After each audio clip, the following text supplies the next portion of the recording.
Now on Meridian Tank driving at the War and Peace Show in classic cars.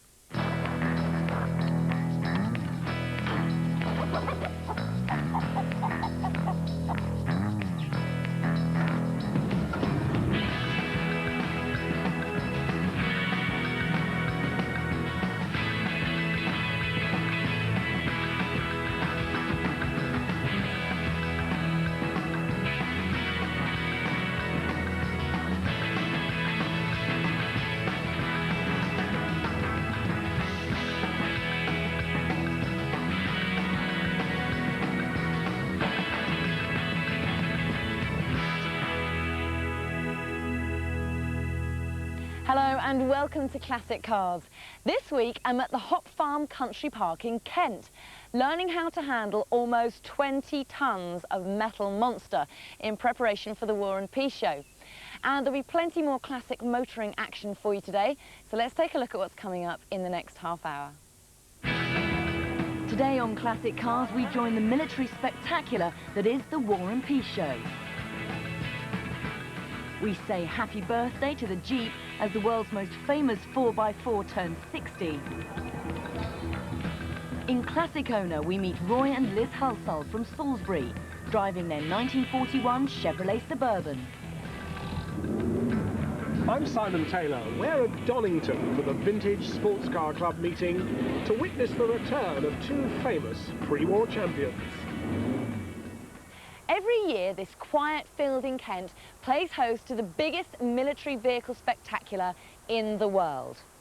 The War and Peace Show boasts more military metalwork than the British Army took to the Gulf War. And with 80,000 visitors expected, this field won't be quiet for very long.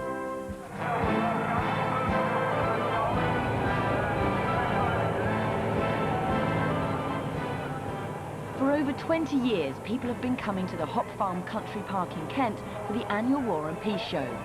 And with the show escalating each year, we are promised an awesome display of everything military.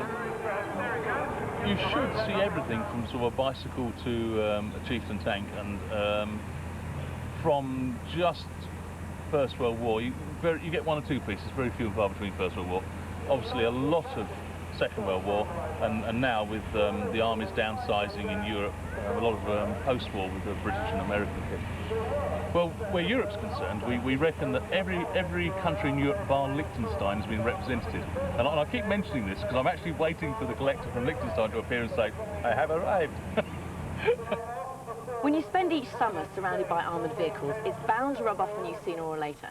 And this is the case for Fiona Pollard, who ended up buying her own tank. Fiona, please explain to me, it's not really sort of an everyday thing that you do. What on earth possessed you to buy a tank? Well, I suppose I bought the Hop Farm back in 1997 and I watched the War and Peace Show for a couple of years. And lots of people seem to be having a lot of fun driving these things. And I'd owned classic cars in the past, so I thought this was the ultimate sort of classic vehicle to have. So I decided at the end of last year to buy myself this Abbott self-propelled gun. Does it take a lot of tuition to learn how to handle this thing, or is it quite easy to get to grips with? It's not too difficult, actually. I've been having driving lessons, so I'm now comfortable with, you know, just doing the normal things. But we're going on to stunts next, so I'm going to enjoy crashing cars and the like. And I think that'll probably take a bit more information to get me going on that. So are we going to see you having a bit of instruction today, then? I thought maybe you'd like to. I mean, I've done this before, so you could have a go. I would love to have a go. You can drive an automatic car, can you? Yeah. You should be okay with this then. I can, yeah. Okay. This is basically the same, except you've got no steering wheel, you've got two sticks. Pull the left one to go left, and pull the right one to go right, and pull them both to stop, and you use your automatic gearbox on the left. Under the watchful supervision of instructor Paul Shio, I was soon let loose on the Abbott. So you just stick it in drive, and away we go. Okay.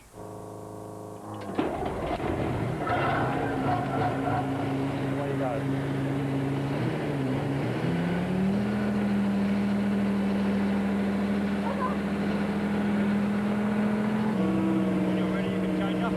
Okay.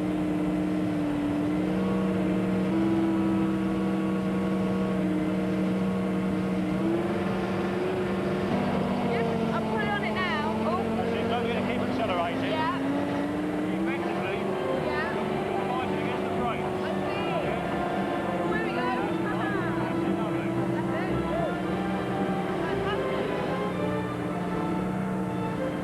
Surprisingly enough, driving the Abbott was really easy, but I think it's time to leave it to the professionals.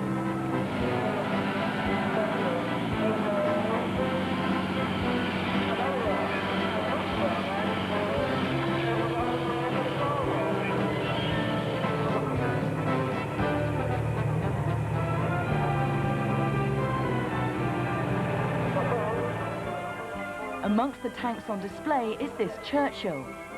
Found literally on the scrap heap, it was brought back to life by its owner, David Russell. I started looking in 1979 with a friend, and he put me off the idea when we first looked at it, but this thing would keep surfacing for about 7 years. In the end, it was driving me mad, so I thought, well, I've got to get one. So I got one, and then it took another 10 years to get it from the scrapyard condition to as you see it now. But it's not all tanks. Here at the War and Peace Show, you suddenly find yourself transported back in time to Vietnam in the living history section of the show.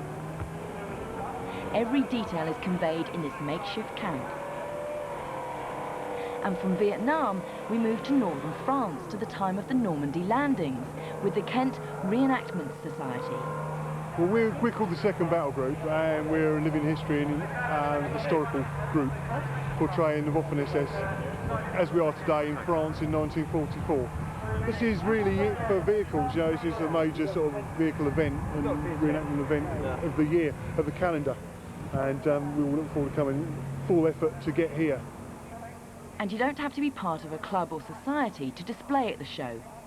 This display from the Gulf War has been put together by a group of like-minded friends.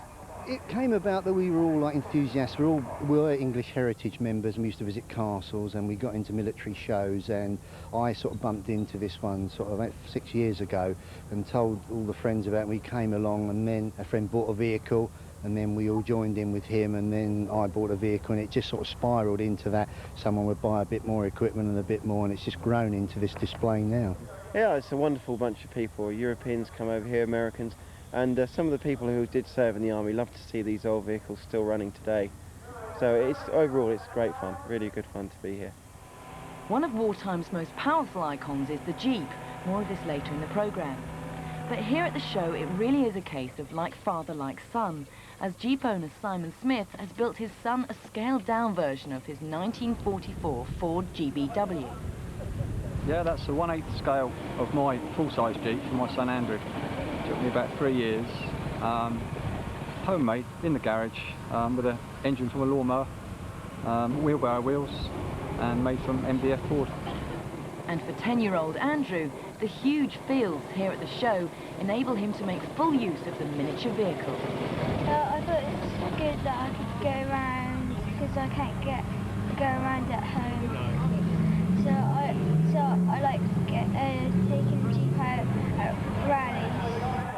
And when the 5-day fiesta comes to a close, the whole process of organising next year's show just keeps going. Well, usually what we do is we get to the end of this show, which is the 22nd of July, and then I'll go into hiding for about 10 or 14 days, and then when I pop my head above the surface again, the rest are all ready to go for the next show. It never really stops. There isn't a stop period.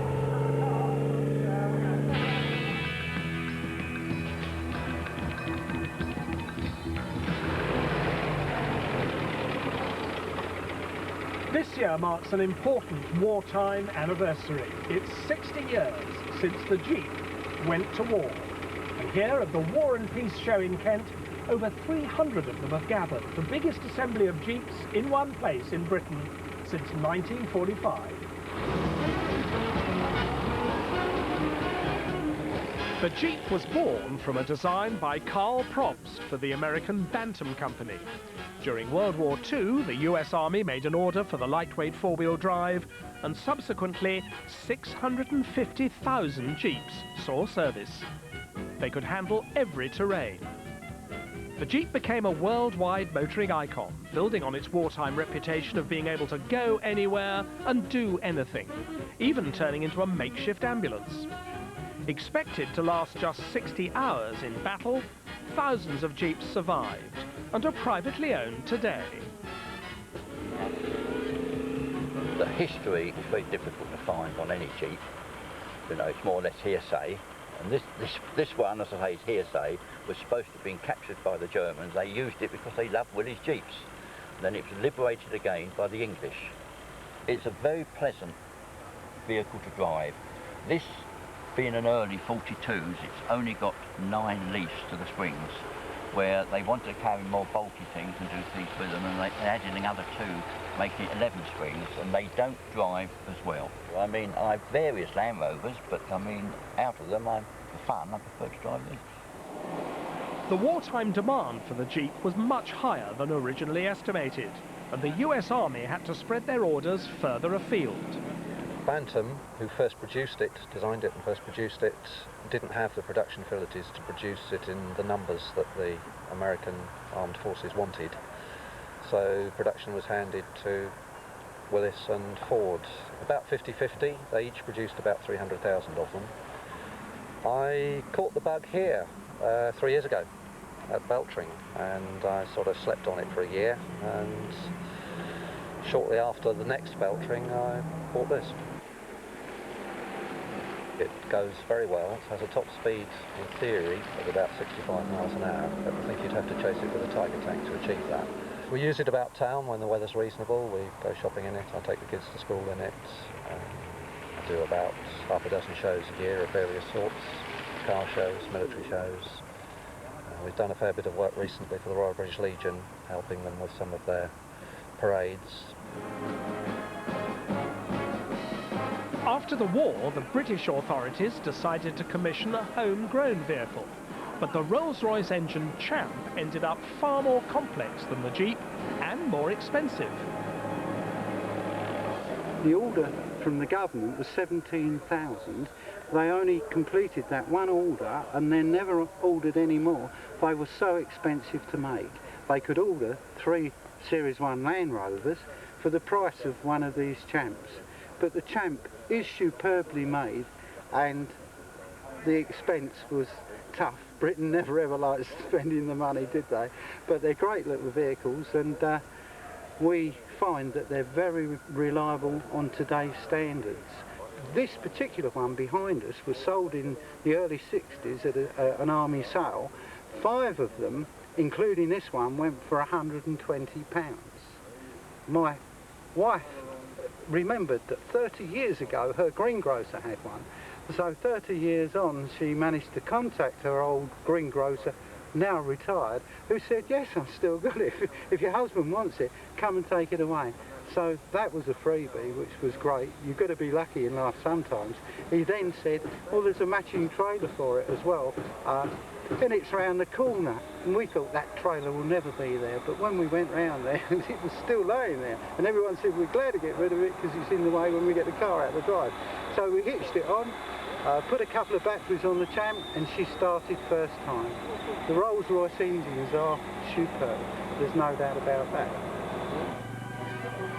In the 50s, the original Jeep evolved. This lightweight gun model has come here today from Belgium. That's a totally new design. They went from the Willys to the M38, which was roughly the same, and they wanted something new. So in about the end of the 50s, they started thinking about a new concept, and they came up with this, which is a light Jeep. Body and chassis are the same, are together, and it's independent suspension on the Jeep. It was revolutionary for that moment. This version is rare. The normal passenger version, the gun Jeep with the gun on the M60 on top, you can find very reasonably good, but this whole kit is difficult to find.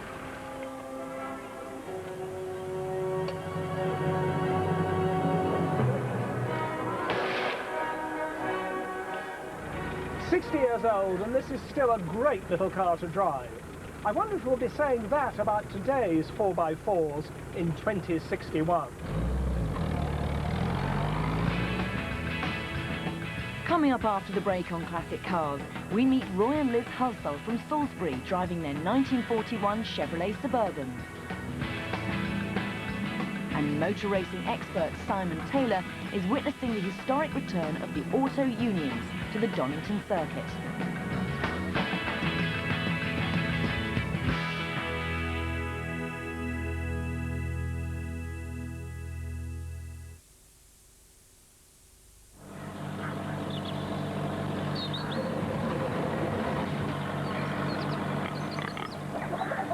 Think of a place where you don't have to worry whether your bank's paying you a good rate of interest. A place where you can be confident you're getting the right advice on your mortgage. Where awards are won for paying insurance claims with minimum fuss and hassle. Make believe.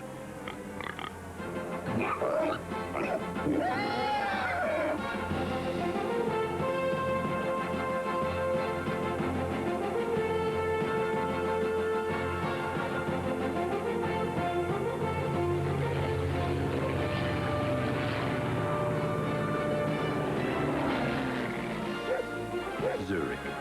If you don't believe it, call us.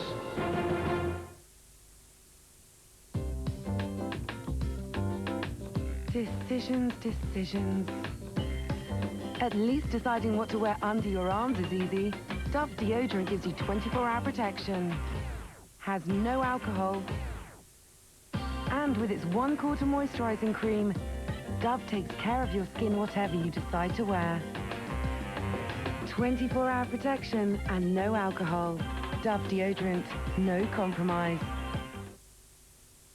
Here is a small round button of irresistible Cadbury chocolate. It has its imitators, but there are always two ways to tell it apart. The front part and the back part. Cadbury buttons. Simple.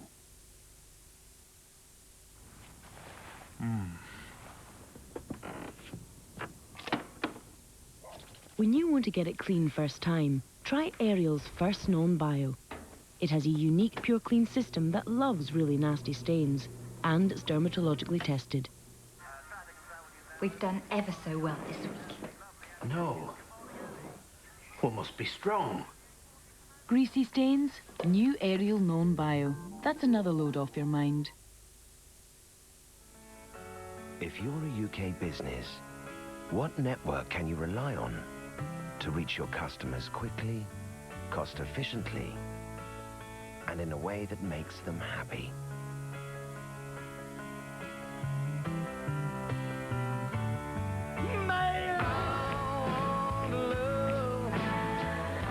Royal Mail delivers over 81 million items throughout the UK every day. Magic.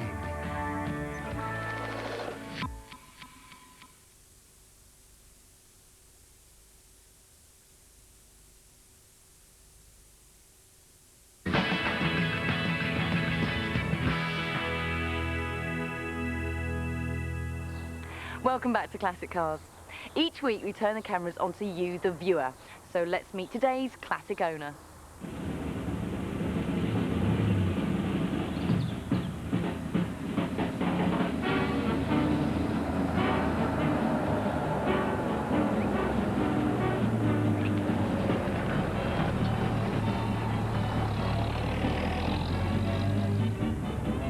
My car is a 1941 Chevrolet Suburban. Suburban is basically an estate car, I suppose. One's led to believe by the media that people carriers are a new invention, but as you can see, this is a 41 vehicle, 30s body style, 8-seater people carrier. Original configuration would have been as a van, and they obviously had a desire for vehicles with seats. So the rarity of this is in fact the body, the fact that it's got window pressings, wind-up windows all round, and the 3 rows of seats. The unique part, I think, is it's a military vehicle with chrome, and it's shiny, which you just don't see military vehicles like that. It also has a heater, which military vehicles don't have. As far as the restorations are concerned, whilst it was basically complete, it had been dreadfully abused in its past years. Mechanical spares I've managed to get very easily from the States, but bodywork I've had to remake or repair everything. The running boards are totally replaced, bottoms of the doors, the wings, massive great areas of the bodywork have all had parts let in, which is my trade. We picked it up in the October of '89, and it was on the road in 10 months.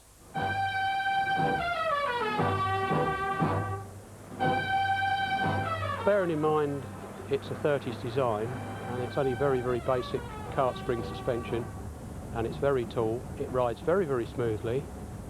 It's not at all uncomfortable, really. I made the mistake when I first restored it of keeping it totally original and putting it on crossfire tyres, and I would say that we're lucky to be here. I very quickly after that got some radial tyres that look the part, and it's a different vehicle altogether, and now it is user-friendly now.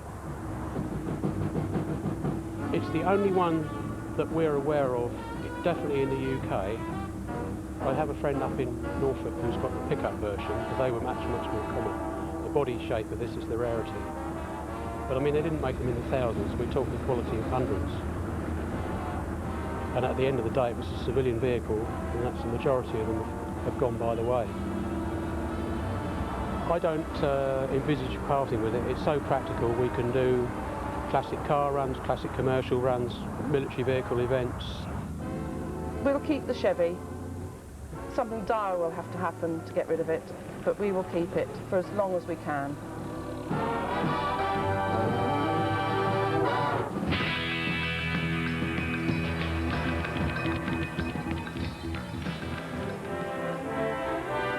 The Audi mark originated out of the amalgamation of 4 different German manufacturers, hence its 4-ringed emblem. This 1932 union of Audi, DKW, Hawk and Wanderer resulted in the name Auto Union. With backing from Hitler's government and under the design leadership of Dr. Ferdinand Porsche, their rear-engine Grand Prix cars found much success in the hands of drivers like Bernd Rosemeyer and Tazio Nuvolari.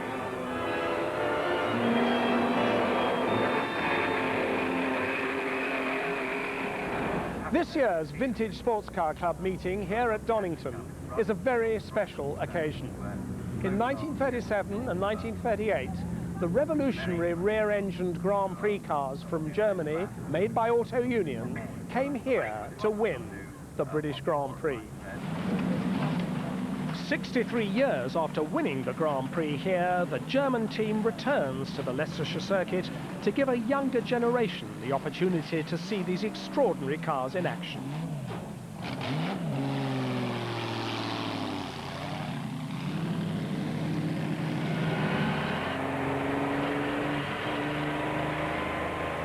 For the organising club, getting the cars from Audi's museum to this event has taken a lot of planning. The spiritual home of Auto Union has to be Donington Park in England. And here we are, running a meeting dedicated to Richard Seaman, and we haven't had an Auto Union here since 1938.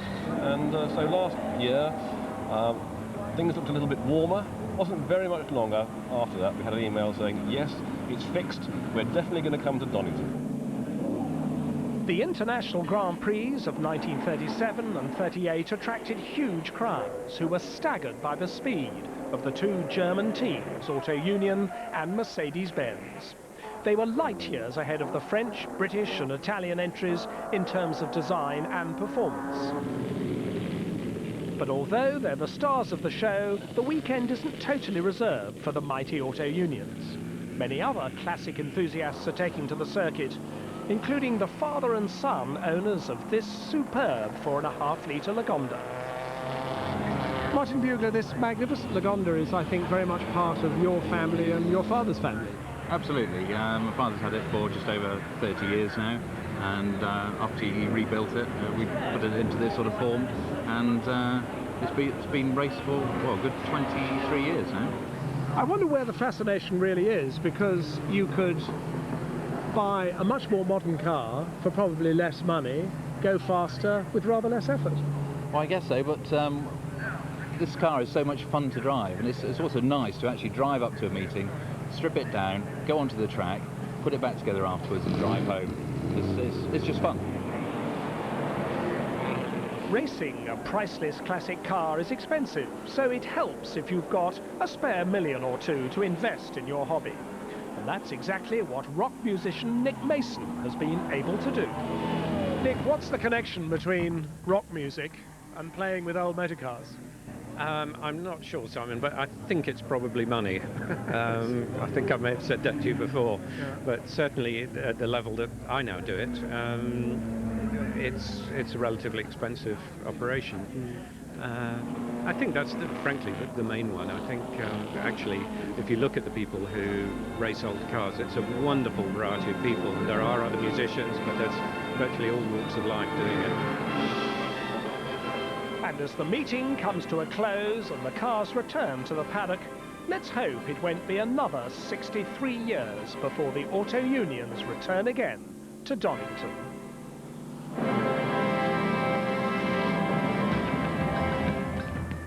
Join us next week on Classic Cars when we're in Kent at the famous Indy circuit Brands Hatch for the CSMA Classic Festival. And Simon Taylor starts his journey to Le Mans in the historic cavalcade. See you next week on Classic Cars.